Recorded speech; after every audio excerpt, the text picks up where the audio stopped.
lamang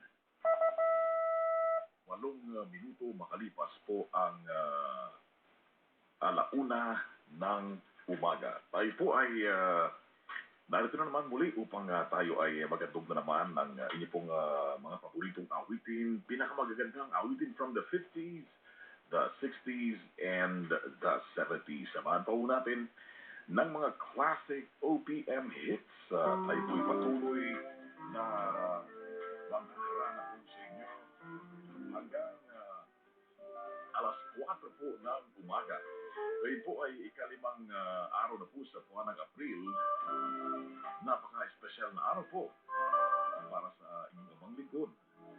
Sapagkat napakabilis po ng panahon. Unbelievable. 25 years ago, I married a beautiful, loving, God-fearing woman in the name of Lot. L-O-T is the L-I-V-E of my L-I-F-E. After so many years, after so many trials and tests, kami pa rin po ay biyaya po sa amin mag-asawa ng dakilang lumikha. So I'd like to greet my loving wife, Lot, a happy silver wedding anniversary today.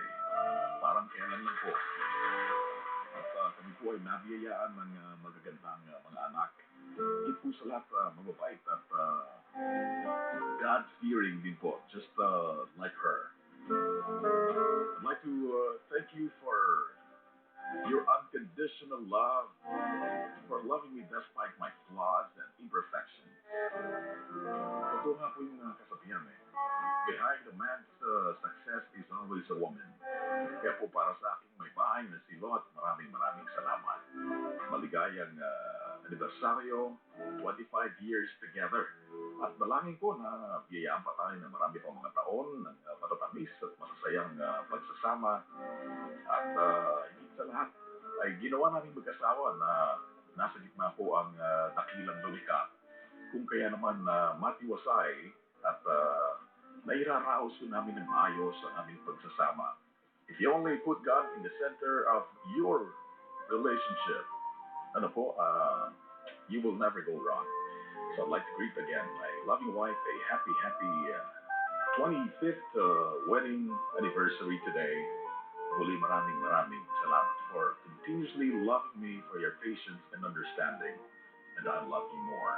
Alright? Ang oras po natin, baka maiyak po tayo dito. Ganap na hong